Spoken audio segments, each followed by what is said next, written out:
Hey guys, it's Siri and welcome back to my YouTube channel. Welcome back to another sit down video.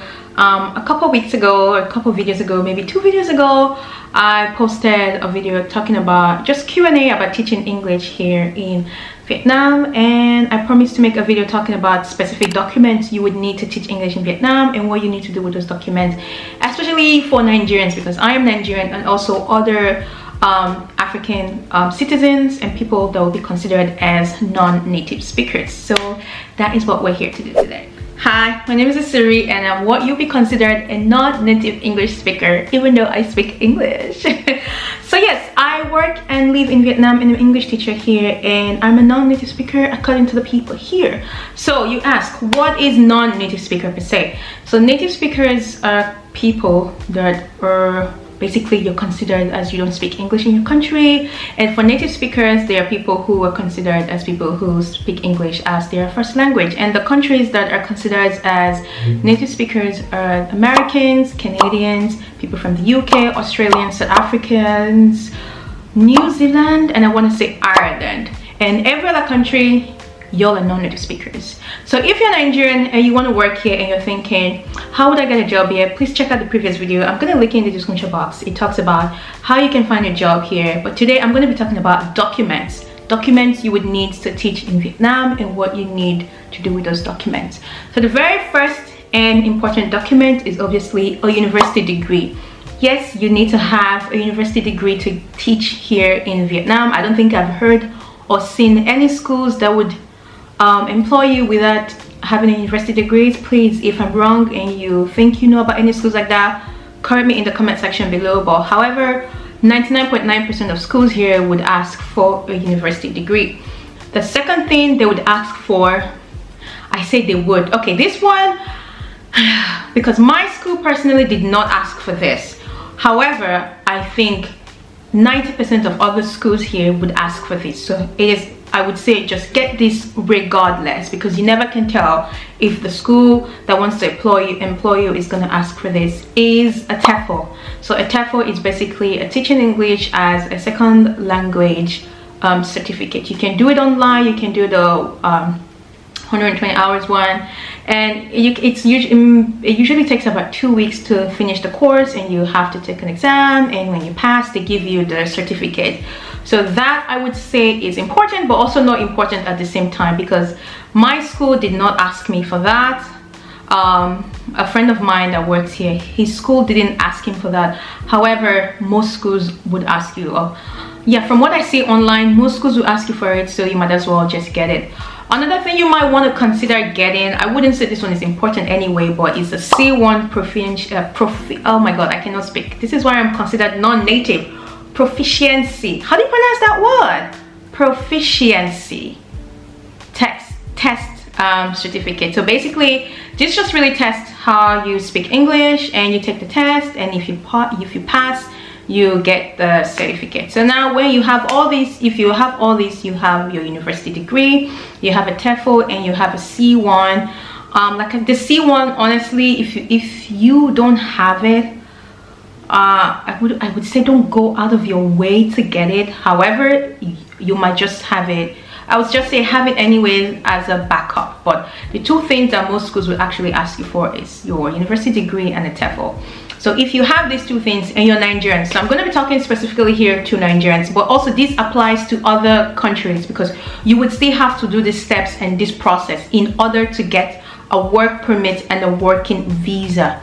So you have your degrees and you found a job, or you're planning to find a job. You want to get your documents ready so that when you do find that job, you have nothing holding you, so you can just get your visa very quickly, and you can either start your job, move to Vietnam, or if you're already in Vietnam, start working immediately. So what you would need to do is, if you're Nigerian, you need to have your degrees authenticated. So you need to have your university degree authenticated. You send it to the Ministry of Education in Abuja, and they would authenticate that for you. I forgot how much mine cost me now. If I remember how much it cost me, I mean, I did mine just recently. I did it in February, So I'm going to put, if I remember how much it cost me, I'm going to put the price here on the screen so you can see how much.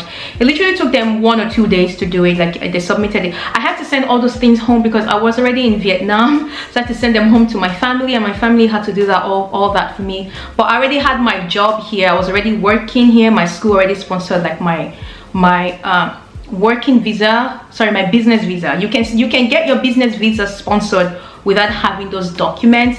However, in order to get a work permit and a temporary resident, your temporary residency card, you need to have those documentations done.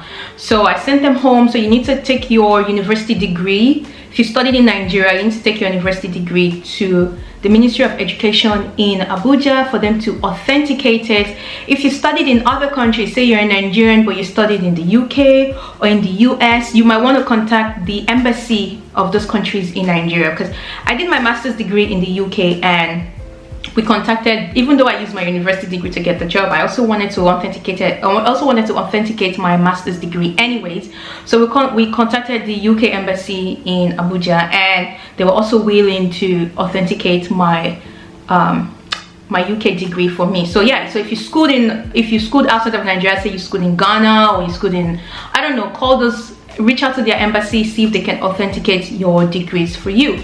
So after you've authenticated your degree, don't forget you also need to authenticate the TEFL. The TEFL that you're doing online, you need to authenticate it. This one might be a little bit more stressful, so you might have to send this to the country of where the school is. Like my TEFL is from UK Academy, but luckily again the UK embassy in Nigeria said they would authenticate these degrees for me, so I didn't have to send any of these to the UK. So the UK embassy could do that for me, so I'm lucky that way, because you would have to authenticate your TEFL and you also have to authenticate the C1. So after you've authenticated those degrees, now you would have to take those documents to the to the Vietnamese embassy in Abuja for them to legalize. I'm gonna put a copy of what the legalization should look like on the screen. It's just a stamp and some writings. I'm gonna put it on the screen so you know what I'm talking about. They have to legalize the document for you, because if your documents are not legalized, they will not give you a work permit, they will not give you a working visa, they will not give you a temporary residency card. You need to have your documents legalized, and this is very expensive, sadly and unfortunately. To legalize one piece of document at the Vietnamese embassy in Nigeria cost $100 US. That is about, with the current exchange rate on the black market, that is about 70,000 naira for just one document. And imagine if you have to legalize 3-4 documents, so you have to get your pockets ready. It's not cheap. So you have to have those degrees legalized. So for me, I had my university degree legalized and the TEFL degree legalized. Even though my school didn't ask for that, I just want to, maybe in the future, if I decide to look for another job and this other school wants a TEFL, I just want to have it ready. So you have to get all that legalized. Another thing you would need to do is to get a police report, like a criminal report check. You can get that from the police headquarters in Lagos. After you get that, you also have to legalize that document. So after you get your police report check from Lagos, you take that police report check to the Vietnamese embassy in Abuja, and they also have to legalize that for you, and that is another $100 US. So yeah, those are the documents you would need to find a job here or to get a job here in Vietnam. So just to reiterate, you need a university degree of any course. It can be of any course. It can be mathematics, English. I study theater arts, so mine is in theater.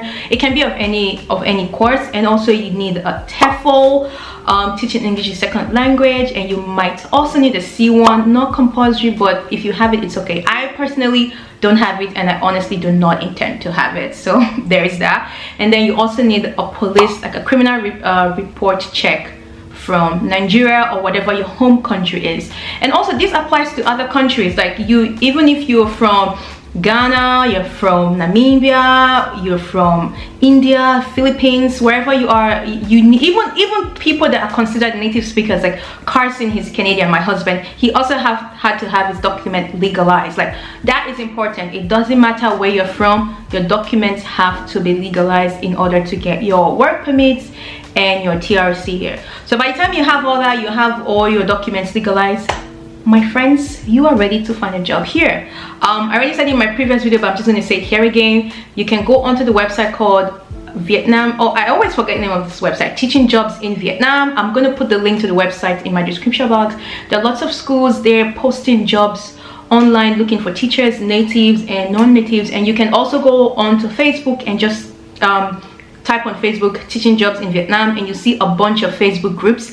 I live in Hanoi, and I found my job through a Facebook group. The Facebook group I found my job from is called Teaching English in Hanoi. So if you want to move to Hanoi, you can start searching from there, and you can start applying to schools, and hopefully it all works out for all of us. For those of you who have intentions of coming to teach here, I hope it works out for you. Honestly, I would say come. Life here is so nice. I really love living here. Life here is so cheap.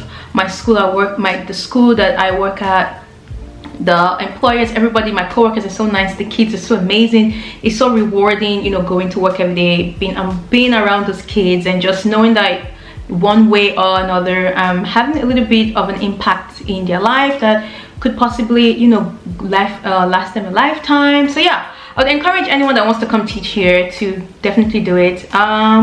Yeah, I don't want to make this video way too long. I've been talking for 10 minutes now. That's too long. I'm going to end this video here. If you have any questions, please leave them in the description box below. I'm very happy to answer any question you guys may have about teaching here in Vietnam.